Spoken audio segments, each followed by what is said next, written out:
Hello, welcome back to రాజు గారి రుచులు. ఇవాళ వీడియోలో మునక్కాయ పప్పుచారు. ఇది చాలా టేస్టీగా చాలా బాగుంటుంది. మీరు ఒకసారి అయితే ఖచ్చితంగా ట్రై చేయాలి. ఇది ఒక్కసారి టేస్ట్ చేశారంటే ఖచ్చితంగా మీకు కూడా బాగా నచ్చుతుంది. మీరు ఒకసారి ట్రై చేయండి. ముందుగా వీడియోలోకి అయితే వెళ్ళిపోదాం. ఇక్కడ నేను 100 గ్రాముల కందిపప్పు ఇక్కడ పప్పు చారుకి అయితే రెడీ చేసుకుంటున్నాను. ఈ 100 గ్రాముల పప్పుని కడుక్కొని నీళ్లు పట్టుకొని 1 స్పూన్ పసుపు వేసుకొని ఒక 4 విజిల్లు వచ్చేంత వరకు ఉడికించుకోవాలి. ఒక 4 విజిల్లు వచ్చేంత వరకు వెయిట్ చేసి చల్లార్చుకొని పప్పు మెత్తగా మెదుపుకొని పక్కన పెట్టుకోవాలి.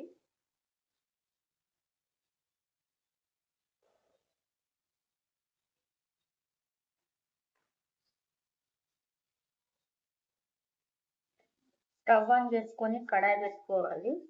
కాస్త వేడెక్కాక కొద్దిగా నూనె వేసుకోవాలి. ఈ నూనె కొంచెం వేడెక్కేంత వరకు వేడి చేయాలి.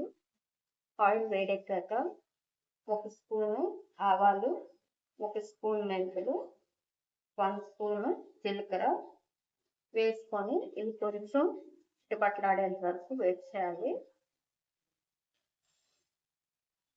ఇది కొంచెం ఫ్రై అయ్యాక కొద్దిగా వెల్లుల్లిపాయలు దంచుకొని వేసుకోవాలి.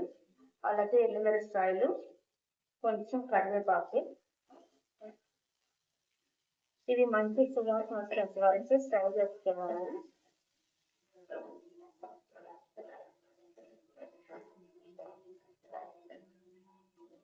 ఇది కొంచెం ఫ్రై అయ్యాక ఒక ఆనియన్ సన్నగా కట్ చేసుకొని వేసుకోవాలి.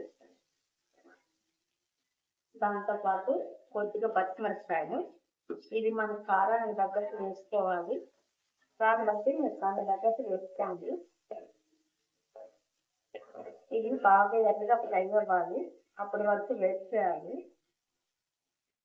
ఇలా కొంచెం ఫ్రై అయ్యాక ఇక్కడ 3 టమాటాలు వేసుకుంటున్నాను. క్వాంటిటీ తగ్గట్టు టమాటాలు అయితే వేసుకోవాలి. ఈ టమాటాలు బాగా మెత్తపడేంత వరకు ఫ్రై చేసుకున్నాం. కొంచెం మెత్తపడ్డాక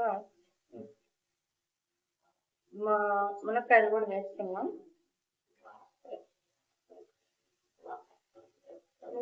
పప్పు తగ్గట్టు మునక్కాయలు కూడా వేసుకోవచ్చు. ఇలా బాగా మిక్స్ అయిపోయాక 1 కప్పు నీళ్ళు వేసుకోవాలి. ఎందుకంటే ఇవి మునక్కాయలు ఉడకాలి కాబట్టి ఇలా నీళ్ళు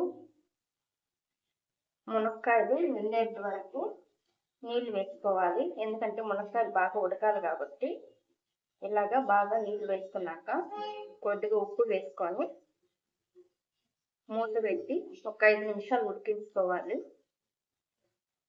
మూత తీసి ఒకసారి కలుపుకోవాలి. మునక్కాయ ఉడికిందో అదే కానీ ఒకసారి చెక్ చేస్తున్నాను. ఉడికింది. ఇప్పుడు కందిపప్పు కూడా మెత్తగా వేసుకొని వేసుకోవాలి.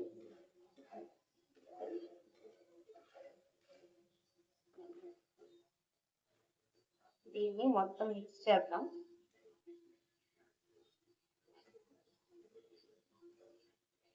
ఆల్రెడీ దీంట్లో పప్పులోనే పసుపు వేసాం కాబట్టి మళ్ళీ దీంట్లో అయితే మన పసుపు వేస్తారు.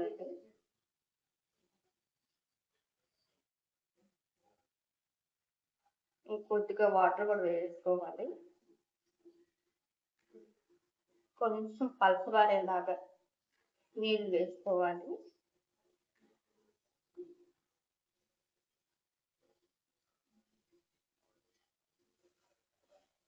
ఇంత క్వాంటిటీలో ఒకసారి చెక్ చేసుకొని ఉప్పు సరిపోకపోతే ఇంకొద్దిగా ఉప్పు కూడా వేసుకొని చింతపండు పులుపు మనకి కర్రీకి సరిపడానికి వేసుకొని ఒకసారి బాగా కలిపేసుకోవాలి. అంటే ఇప్పుడు ఒకసారి చెక్ చేస్తున్నాను. ఒకసారి నీట్గా కలిపేసుకొని ఉప్పు, కారం, పులుపు ఈ 3 చెక్ చేసుకోవాలి.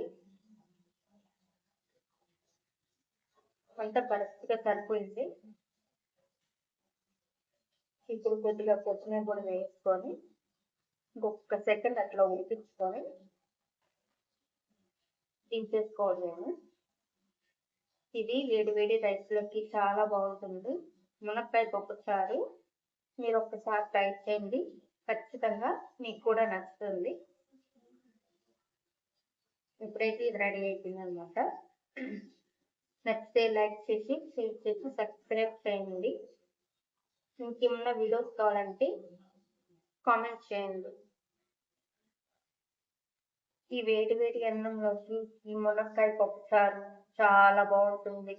మీరు కూడా ఒకసారి అయితే ట్రై చేయండి. దీనికి మంచి మంచి